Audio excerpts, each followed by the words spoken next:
All right. Well, we are live. Welcome back to the Bill and Kirk Show, or the Kirk and Bill Show. We haven't really figured that out yet, but Bill, can you hear me?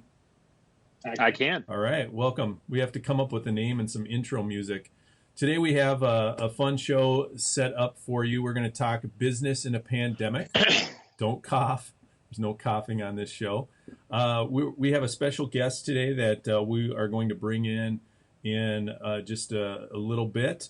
But I wanted to tell you a little bit about myself and let Bill introduce himself. My name is Kirk Anderson. I am the owner of Interactive Business Solutions in St. Croix Falls, Wisconsin. I've been in business doing technology consulting and marketing since 2002, and currently am a city council member at the city level, and I'm running for mayor. And so I appreciate everybody coming and sitting through this right now. We're just following up on our last conversation, bringing in a guest to help us with that conversation. And so, Bill, tell us a little bit about your company.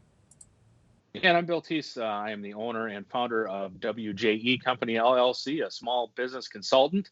Have quite a few clients in the local area. Again, we're out of kind of the St. Croix Falls area between, kind of take all over, but Polk and Burnett County is kind of where we are. And then we bleed over into the Minnesota area as well. I do a few other things. I'm vice president on the board for the local Chamber of Commerce, the Falls Chamber of Commerce.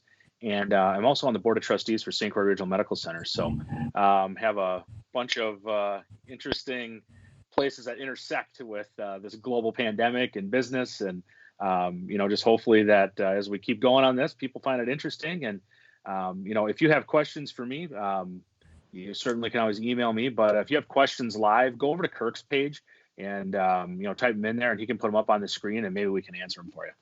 Yeah, absolutely. Make sure that you go to my personal profile. This is our second show live, so Bill and I have not figured out how to put it into a package where we have a page or something like that.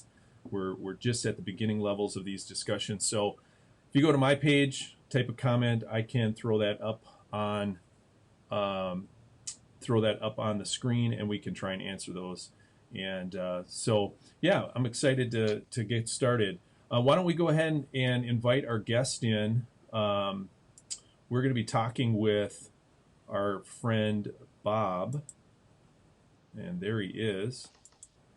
Well, hello there. Look at that technology. All right, so Bob Rombach from the We Are Network is joining us today, and we've had a number of conversations over the last year, and I wanted to give Bob an opportunity to do a couple things. One is bring us up to speed on where you're at with the We Are Network now that sports have kind of slowed down, and tell us what you're doing from a community level to help people out. Yeah, awesome. Well, thanks you guys for having me on. This is such a good idea. I watched pretty much your whole show last time, and it was really interesting. So I'm really happy to join you today. The We Are Network is a few years old, and most people would probably know what we do because of the live streaming of sports, high school sports that we do. That's why we're kind of in a whatever right now with spring sports, not yet canceled, but it's sure looking that way, so yeah, which is a bummer, such a bummer. But it's just, we're all dealing with it. So yeah, we got started in 2017. It was We Are Grantsburg. It quickly moved, and we added Siren and Luck, and then we added St. Croix, Unity, Webster, and Frederick, and then we've continued. Now we have 11 We Are towns, and right before this happened, we were on the brink of probably expanding to a few more towns. So we had to kind of figure out what we were going to do with spring sports being down and this hitting small town America just as much as large towns. And it's important to remember as a business owner, we're part of the community first. And so, yeah, we're in business. We need to make a living. We need to make some money, but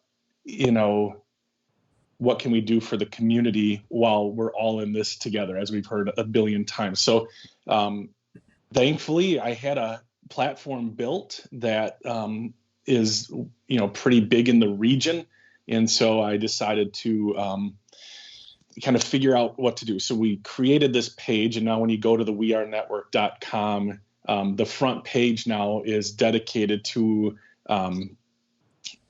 if you need help, you can go there and sign up to get help. And if you can volunteer, you can go there to sign up to volunteer. And it's a very simple process. It's one page.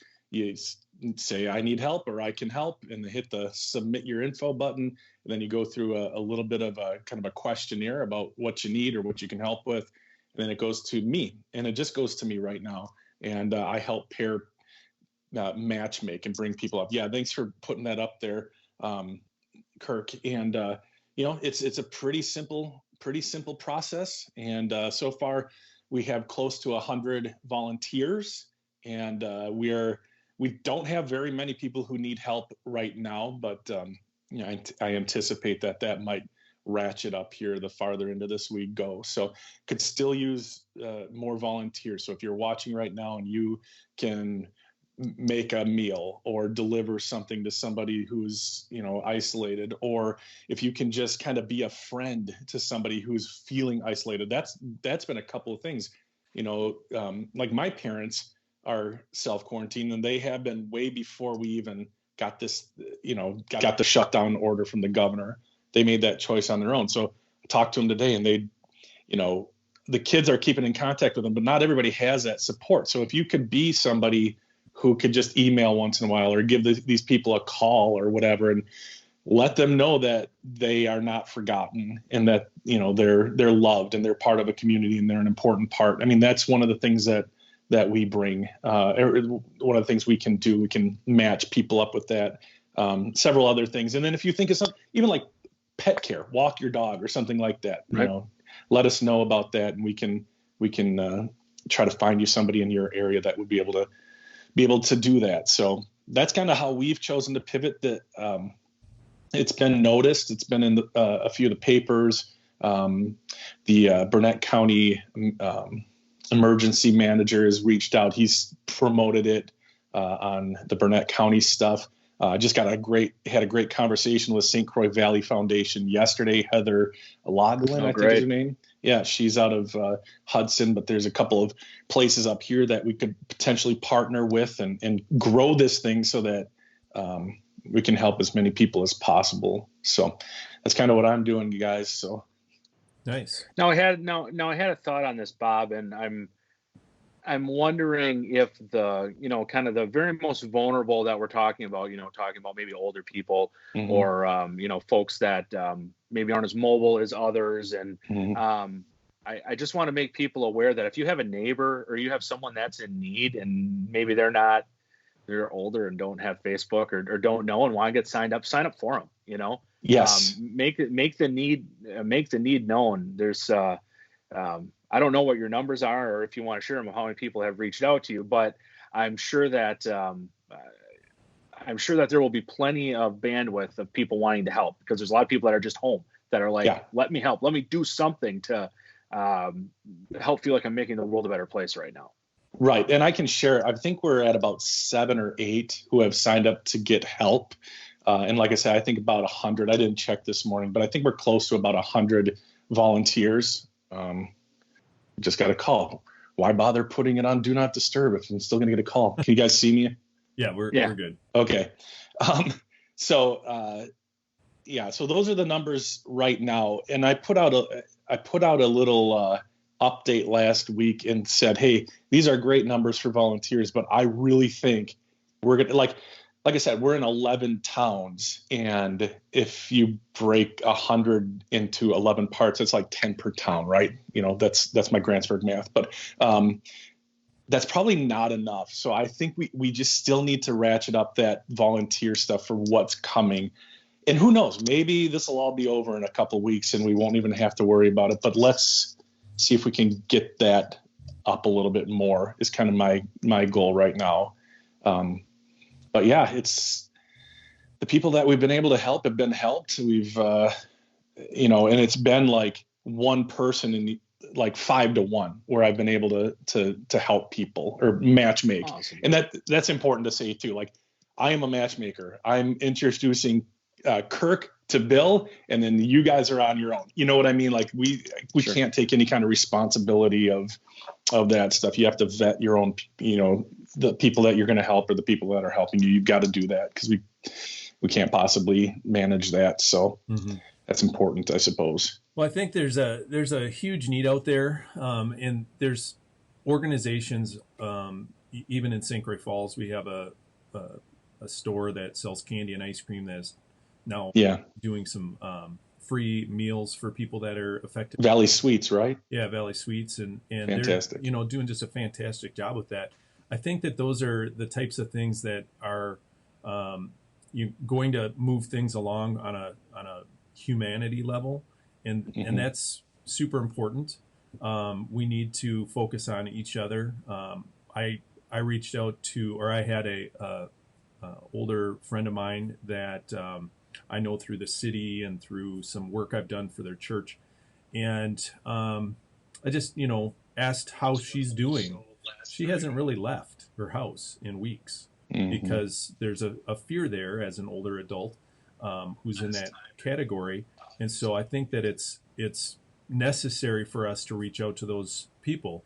And it's easy to forget because you've got your own world. So you almost have to put it on your calendar to say, I'm going to spend this time reaching out to mom and dad and grandma and grandpa and our neighbors that are elderly or whoever it might be, and just offer to help them out.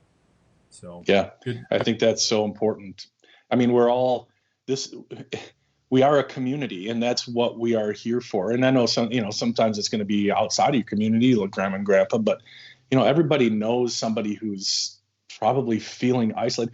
I mean, the three of us, we're not immune to that, even though we've got people running around our house. All of us are married, have kids, but you can still feel like the world's kind of crashing in on you. I mean, for me, it really was real. Just a few days ago, I just felt like I have no idea. I have no control over any of this. And it really got me down. And I'm not a guy who gets down very often. So, you know, we're not immune to that kind of stuff either. So even checking in on your friend, you know, or, you know, brother or whatever, that's important, I think, in this time, you know, just to know that you are being thought of by another human. I mean, we are created to commune with people. And so, you know, your people you're living with in your home are great, obviously. I mean, or hopefully, and I know that's a whole new can of worms, but generally speaking, I hope we all enjoy the people in our house. But, you know, to be thought of from outside, like Kirk, when you reached out the day after I was having kind of a bummer of a day, and you reached out, and that was enough to even just lift my spirits enough to like get control. Okay, everything's going to be okay. We're all going to get through this and all that kind of stuff. So just a little thing like that, where you probably thought nothing of it, was to talk about doing this. I'm like, okay, somebody does remember, you know, remember me. So, you know what I mean? So I think that's important. Well, I'm part of a networking group that has met for years down in Osceola. And in the midst of this whole process, you know, we're pretty segregated. So for the first time ever, we did a Zoom meeting, and that you know, that went well, but it wasn't the same. And one of the individuals in the group, she made mention that her Chamber of Commerce down in Osceola made a point to say, you know, to call every member, at least the ones that I've talked to have all received calls, and just ask them how they're doing and if there's anything that they could help them with. And she said that made me feel very important to this process. And I think that that's a big part of it. As business people, we are so used to doing that we can sit and fret about our own problems. But like I mentioned in the last show, it's the people who have the leadership mindset that push forward and take charge, even if they don't feel like they're in charge or they don't feel like they've got control of things. The ones who, when a fire is happening, they run in and rescue the person because it's just, that's them. We can train ourselves to do that to a degree. Oh, yeah. And as business people, have we reached out? I can say I haven't reached out to all of them, but have we reached out to our clients who are probably freaking out right now, and just say, hey, I want to know, how you're doing, and is there anything I can do to help you? And that not only could help you generate some new business, because not everybody is like done, but it also can help us feel that energy of, we still have control of a lot of things in our world, and we can be the help instead of the worry. Does that make sense? Yeah, absolutely. And I think another important piece to that, that's all exactly right. And I know in my life, when I start feeling down, the easiest way for me to not feel down is go do something for somebody else. And then when you give of yourself, even just a time sacrifice of, reaching out to another business owner or a friend or whatever, I know that when I do that, that's going to bless them, and in turn it blesses me. So I think that is also a big factor, a big thing of what you're talking about, Kirk. Yeah. So yeah, definitely. Bill, you reached out to your clients right away to give them some advice. What are some reactions that you got from people that you're working with, or you also offered free, free advice for people who are like freaking out. What are people saying to you? Was that appreciated or? Right. Well, first, if anybody does have any questions, you can call me. I'll talk to you. I'm not going to charge you.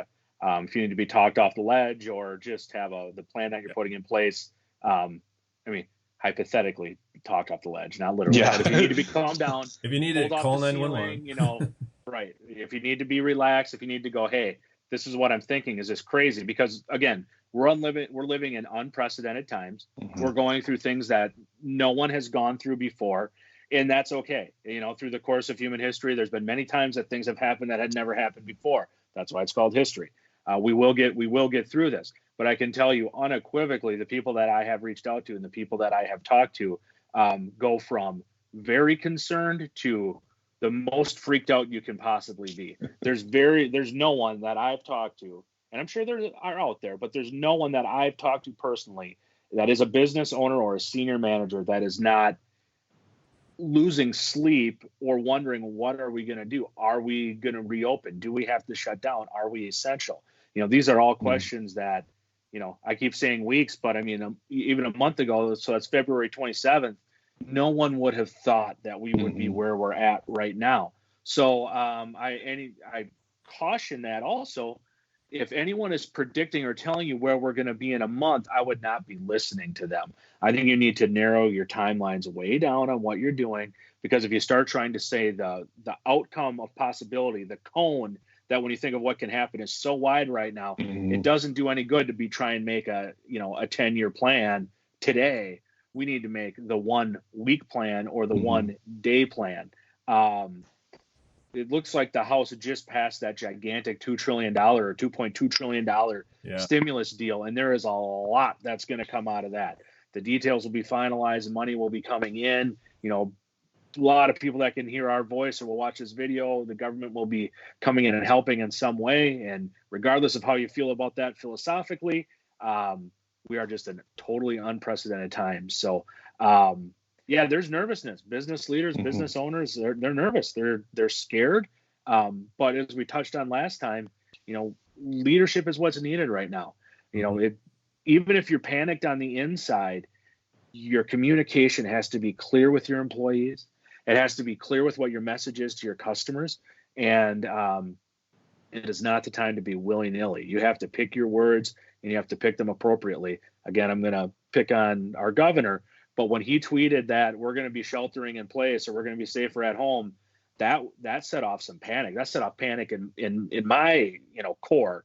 And it's not, I'm not saying whether it's right or it's wrong. It's done, but you have to be careful how you push that message out. I think it could have been done differently, Yeah. and probably would have saved a whole lot of heartburn over a few days. You know, what is actually happening? Am I going to be able to leave my house? But again, governors and politicians are going through this for the first time. You know, it's Right. hindsight is 2020. It's easy to, you know, point fingers or yell or scream. So I'm trying to err, not always, on the side of giving people grace and saying, okay, let's get through this together and, you know, let's move forward. But man, it really is a fascinating time. You know, I'm trying to use words even like that instead of saying scary. It's fascinating. It really is interesting. You know, it is, you know, look around you, look at what we're actually going through instead of being scared by it. It's extremely fascinating if you have a sense of curiosity to you. You know, again, shut off the media. Don't consume it 24/7. It'll kill you. You'll want to crawl under the covers and come out in May and hope that you know, everything has gone away. So, yeah, you know, that's my rambling 2 cents. That's good. And I think one of the things that helps me too is a lot of what you were saying, the scope and the spectrum of how people are feeling, business owners or anybody, is helpful to me. Like, okay, I know I'm not alone in feeling like this. I know everybody's kind of in the same boat. And for some reason that gives me not a lot of comfort, but at least a little bit of comfort knowing like, okay, well, you know, I can at least talk to somebody about it and they'll understand what I'm going through, kind of a thing. Does that make sense? Mm-hmm. Yeah, you are not. If you are feeling anxious or feeling like you don't know what the right answer is, you are in the vast majority of people right now, including business owners, including what the smartest people in the world. They're all kind of going, you know, what that emoji that's like this. Yeah, that's what everyone's kind of doing. They're making the best plans, but again, look at a month ago. Was anyone predicting that we were going to be, you know, essentially safer at home or sheltering in place, whatever you want to call it? I mean, it has been a seismic shift, and I think it's important to just realize that and feel that and live in that and accept it. The world has changed dramatically. Right. We are hoping that in a short period of time it'll be back to what we're used to and, you know, kind of normal. But even what is going to be when we're done, and Kirk and I want to talk about transitioning to when we come out the other side, but it's going to look different than it did before. I mean, it's just the nature of it. Yeah, it's the nature of this scope of, you know, pandemic, and, you know, from a health perspective, from, you know, an economic perspective, and just some people are going to decide to retire, say life's too short, this was too scary, I'm selling my business and I'm getting out. Some are going to say I can't keep my business open. What are the transition points or the pivot points for a business that, you know, like the We Are Network was right out of the gate super popular? I mean, I remember watching the girls volleyball for St. Croix Falls on Halloween. We stopped at someone's house that was trick-or-treating, and there's like 1,000 people watching from home, and then all the people that were at the game. And I just thought, wow, we have watched, you know, like the reinvention of TV. We actually threw it up on a large screen TV, and we're watching it together because we can just stream it right to a 50-inch TV, and it was a party. How do we pivot from that in the temporary? And, you know, you're pivoting to helping people, but long term, how do you satisfy your sponsors? How do you, you know, what's the next step for the We Are Network or for Interactive Business Solutions or WJE? Yeah, that's that's the $1 million question, almost literally. Like, how do we serve our sponsors right now in the unknown?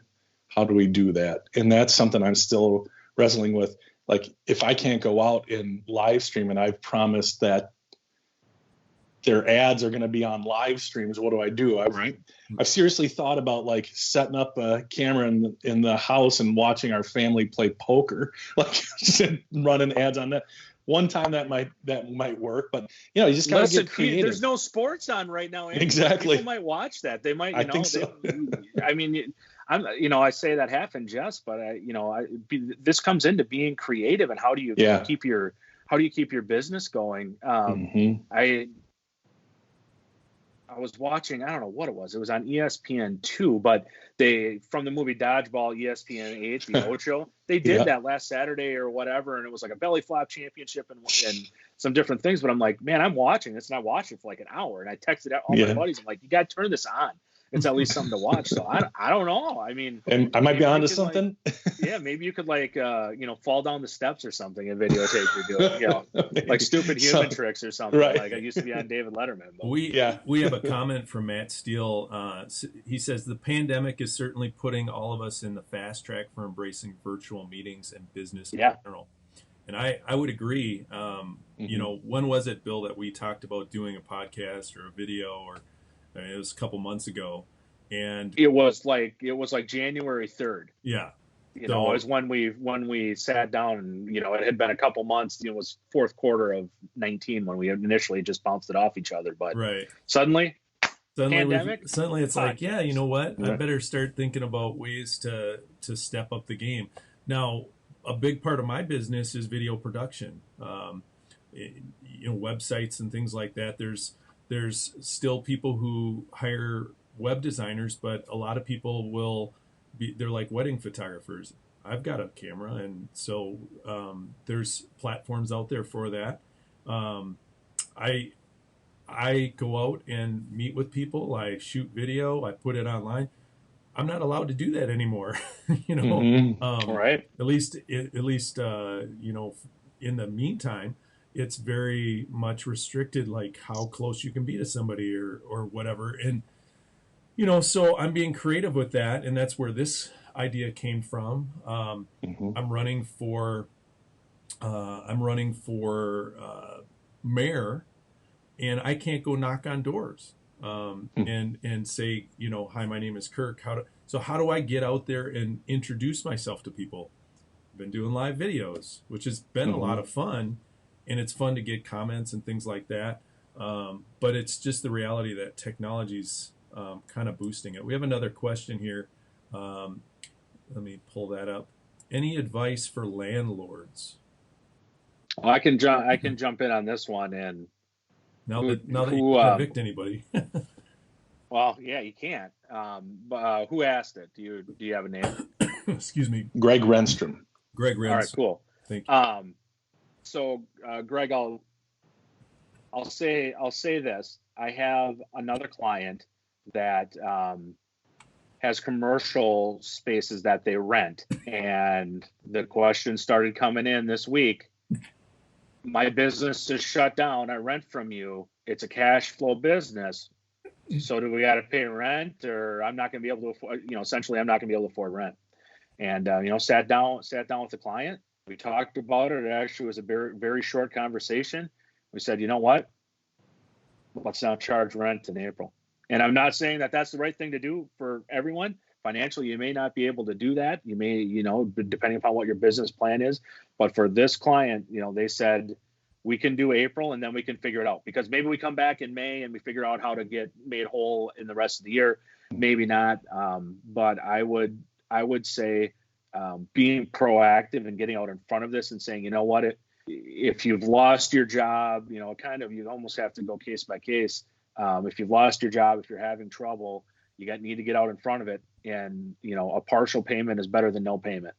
Is kind of the advice that I'm giving. And if you have the ability to tell your tenants, for April, we can skip a payment or we can do a half payment.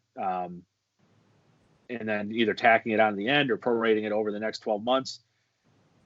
That would be my advice, because you're not going to be able to kick people out. Evictions either have been or will be halted, and then you're going to get no payment. Right. So you have to figure out from a business perspective, one, what's the right thing for you to do? Secondarily, from being a human being and a good human being and a good community member, what's the right thing to do? And it's a difficult call. It's not easy. But that's my advice. I would say some rent is better than none. If you can go a month without it and tack it on or prorate it, that would be another option. And the scenario you want to avoid is that you now have people that are not paying you, and you also cannot evict them. And then once the eviction process starts back up, you have to go all the way through that. You could be looking 6 months of no income. So no matter what you're doing, you got to make sure that you're taking that into account as well. utility companies aren't shutting anybody off right now. So, right. So we're going to try and close this out before the hour. We had the last meeting we had, or the last show that we had, we went for a full hour. There is one more question that popped up here that I think we can cover, and then we'll probably end the show and try and stay within that 30-minute block. But Sherry Steele asked for any advice for us realtors. I've done some virtual open houses and made lots of calls, but I want to help out others so that I am more than just a realtor that sells and purchases. Would love some other ideas. Anybody have any thoughts on real estate? Otherwise, I'll jump in. I just have one, and it goes back to kind of a term that just makes me cringe, but it's value add, right? What value beyond just the transaction in buying or selling a house can you add to someone right now? People still are needing to move. People are getting new jobs.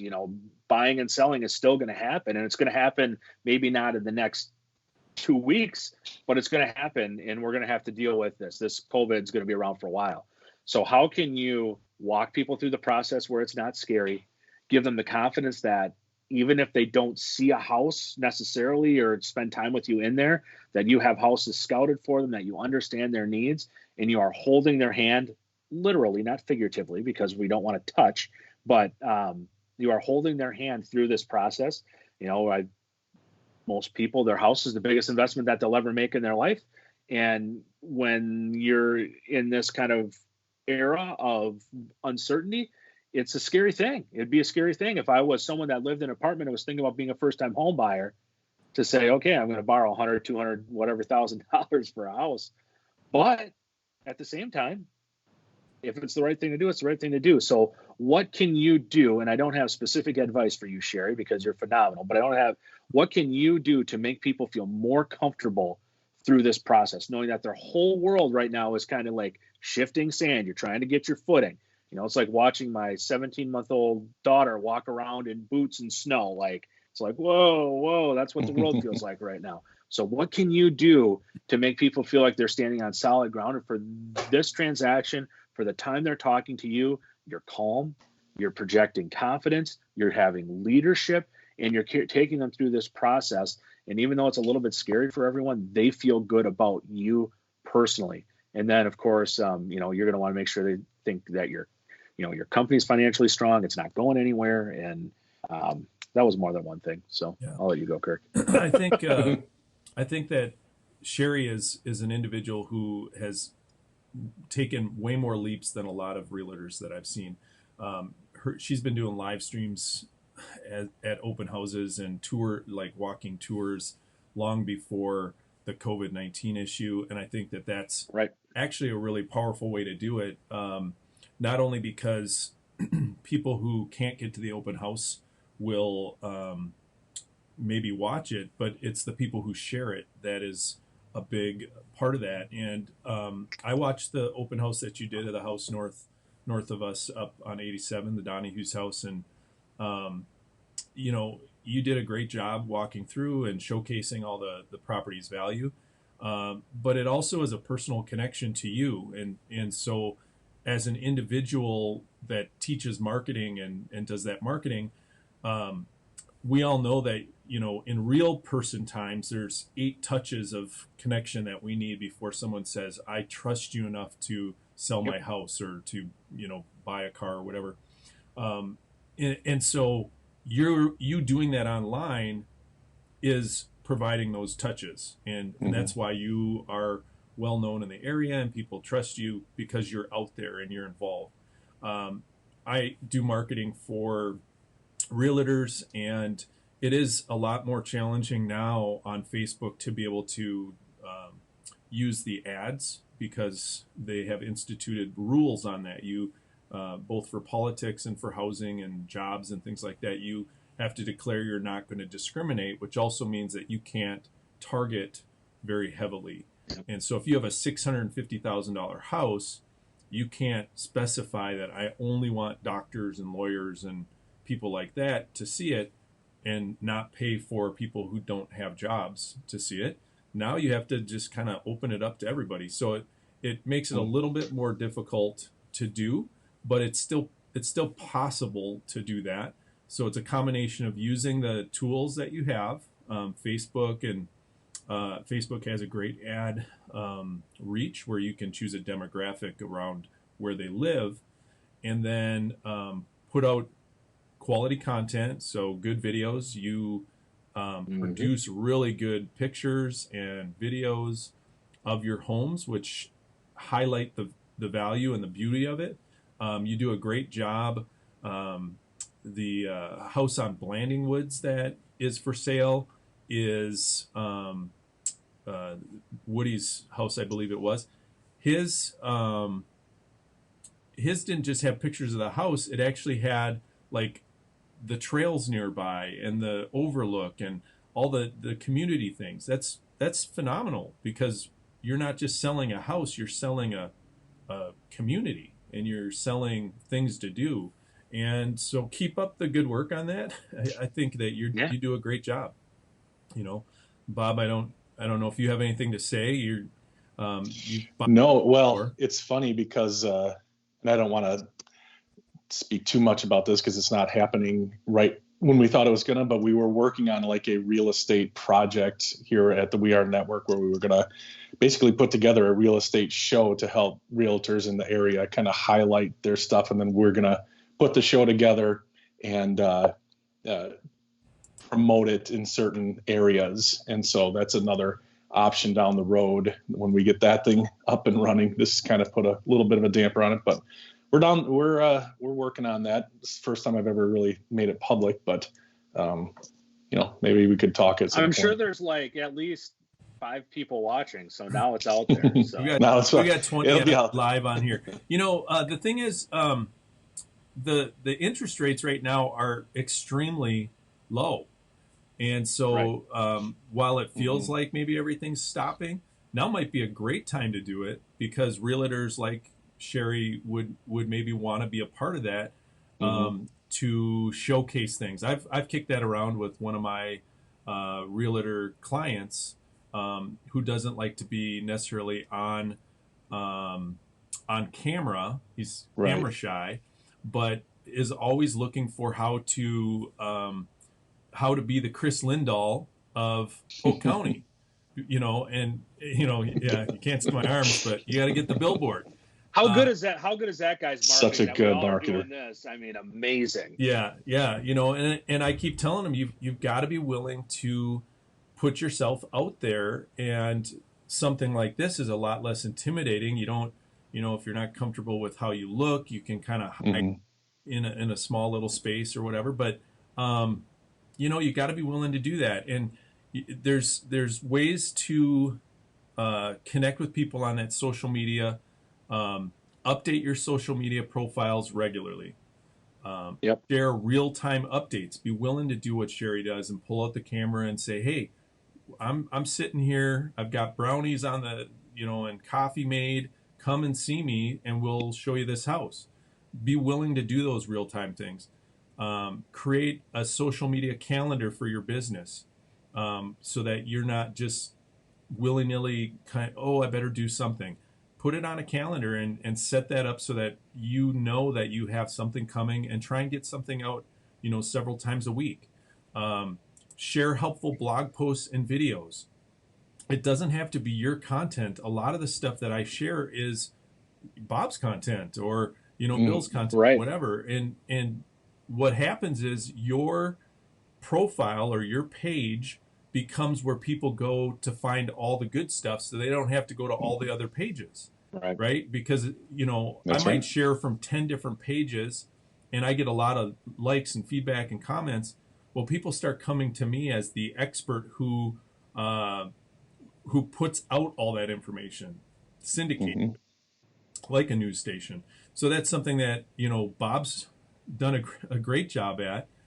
When he shares something, he can share it to 8 different platforms that are We Are Network affiliated, and he's reaching maybe 8 different communities, 8 different people groups, and his reach is that much more big. Build a community through asking questions. Yeah. Great job, Bob. You've done that. You've got a huge community. You know, Facebook is not just about personal profiles. It's not just about business pages. We now can do groups and connect those two together. And inside those groups, you can do a lot more stuff with your community. And it can be private, it can be open, whatever. But that community then can communicate with each other. And instead of me being the only one who puts out that information, your community then can start to add value. Right. And that value takes that pressure off for you to be the content creator. And then suddenly you've got 5 or 6 people doing it for you, and you get to just be on the commenting side. You know, so that those are some things. And use automation tools. There are so many tools to make this work. You should never be overwhelmed by having to post in 7 different places. There's a tool that will post for you in most of those places. And so take advantage of technology. I can help you with that. I mean, that's kind of what I do. But Right. and I've been not envious, but very what's the word? Very much appreciative of Bob getting out there and doing what he's done. So thank you, because it's motivated me to do a lot of that stuff too. I wish I could. Right. I wish I knew more about sports, because I would love to be one of your guys out there, talking about it. But I'd have to get my 15-year-old to be my sports guy.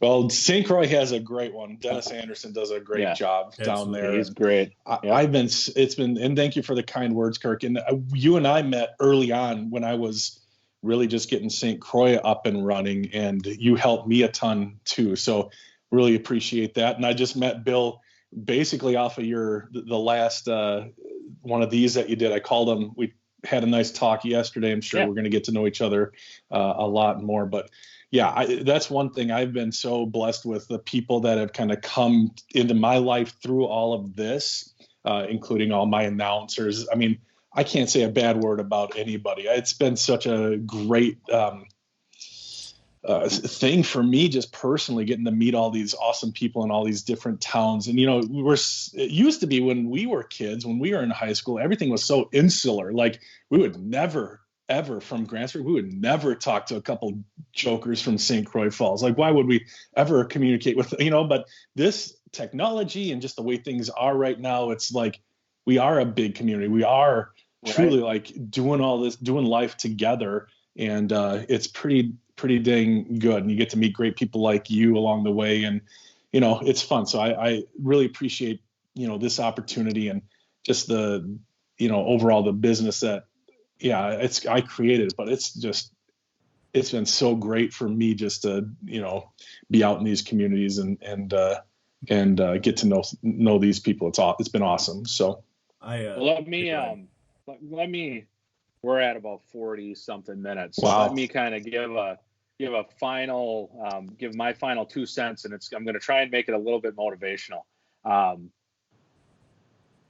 If you're a small business owner, or if you're even an individual that's just kind of wondering what is next, and, how do we move forward, and how do I navigate, what these new things are, it is just simply a challenge before you. I'm a coach. I've coached football, coached track at St. Croix Falls. It's no different than when you look at an opponent in a sporting event. What you have to do is you just have to figure out how to survive. You're going to, and any time, and football is, in my opinion, the greatest game on earth. And there are many times throughout a game that if you go back and watch it, you'll think, oh man, it is over for this team. But you just cannot give up until it is over, until it is done, until you have exhausted every possibility. And when you think it's exhausted, you go back and you exhaust them again. Mm-hmm. Do not give up. Keep going, keep fighting, reinvent your business, hunker down, pare down if you have to. You have to stay hungry. You have to keep fighting. If you give up, you will lose your business. I can promise you that. But if you fight, if you figure out ways to bring in new revenue, if you figure out new ways to make yourself valuable and add value to your customers, to your community, you're going to get paid back on that many times over. And you're going to be able to be fulfilled in what you're doing. This is not, it's not just about dollars and cents. It's not about making a ton of money. It's about survival. And you can do it if you want to. It is not going to be easy for a lot of people in business if this thing drags out over months. It's not.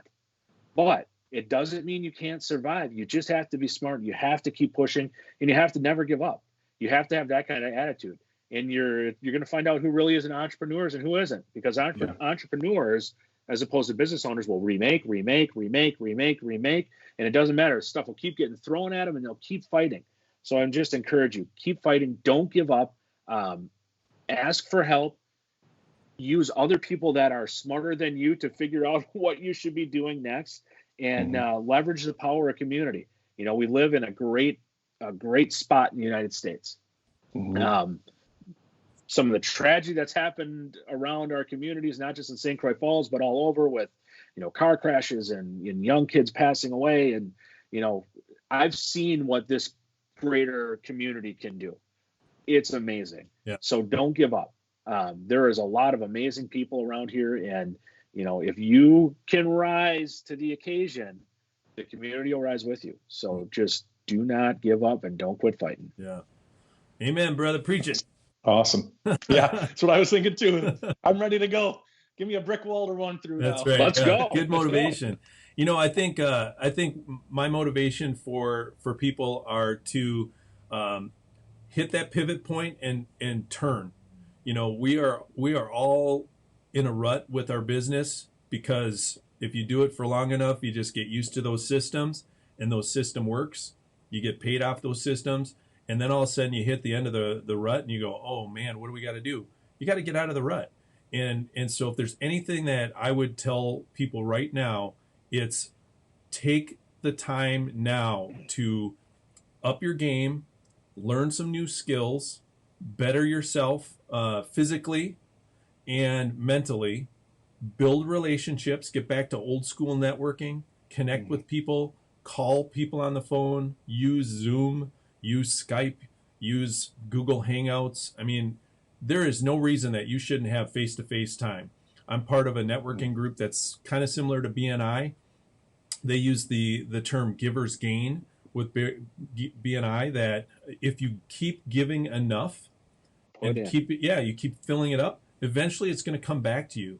And as you bless other people, people are going to feel not an obligation, but it is a sense of an obligation that, wow, this person has really blessed me. I want to just do something nice for them, and it will come back. And as a faith person that believes in God and blessings, I fully believe that as we bless others, God blesses us. And so I want to be a person who serves my community, which is, you know, why I'm a firefighter and why I'm in Rotary and why I am, you know, on the city council and running for mayor, because it's those types of things that make me feel better, but it also puts me in those positions where I can better serve people when things like this happen.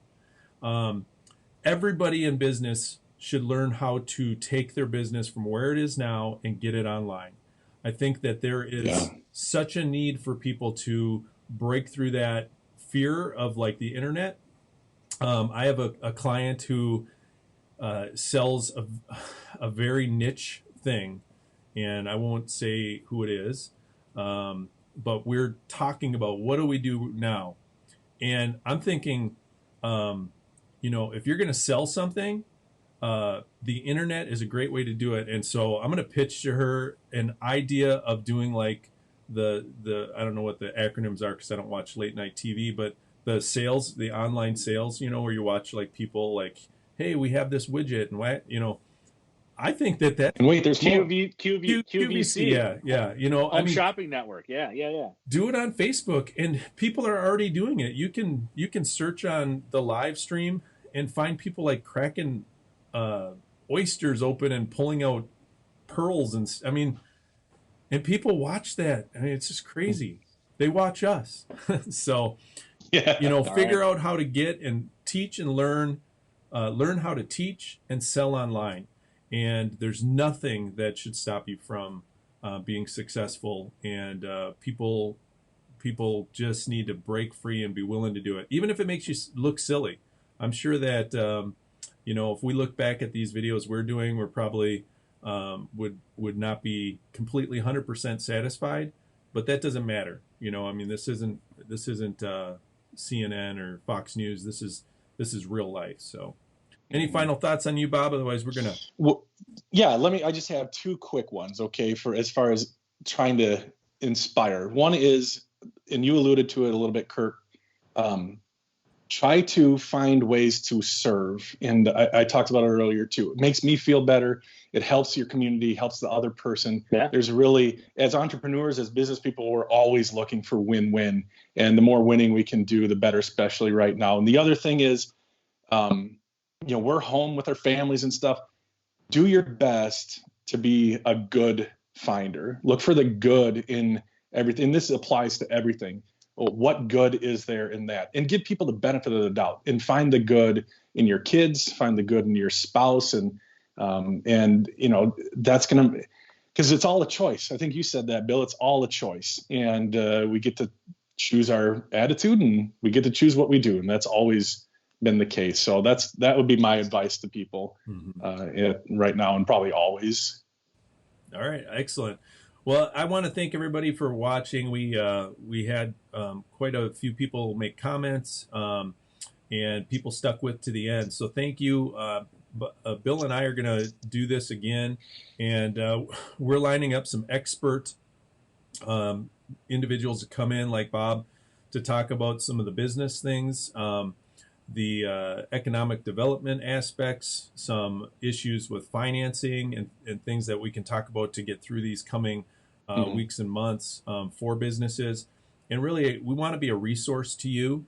And if this is something that you like, let us know in the comments below, because it's something that we would like to pursue if it's something that's of value, and if it's something that can help you and your business and us in our business as we do that. So thanks everyone for watching, and be sure to share it, and thanks for all the support. Have a great day.